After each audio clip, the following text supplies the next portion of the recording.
जो सर्वसिद्ध सृष्टिकर्ता सब वस्तुओं का रक्षक और शासक है तथा जो केवल धार्मिक आराधना का उचित विषय है।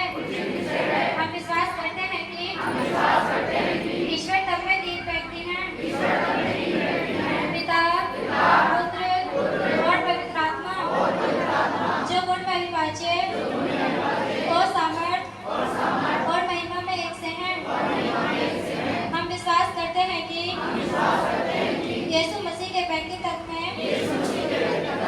ईश्वरीय और मानवीय गुण संयुक्त हैं,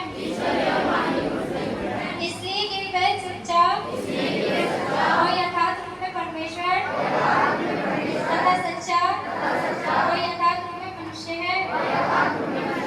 हम विश्वास करते हैं कि हमारे आदि माता पिता निर्दोष अवस्था में सिंचे गए थे, परंतु उनकी आज्ञा उल्लंघन के कारण उन्होंने अपनी शुद्धता और सुख को खो दिया। उनके पतन के फलस्वरूप सभी मनुष्य पापी और पूर्णता दुराचारी हो गए। इस दशा में न्यायपूर्वक परमेश्वर के प्रकोप के भागी हुए। हम विश्वास करते हैं कि प्रभु यीशु मसीह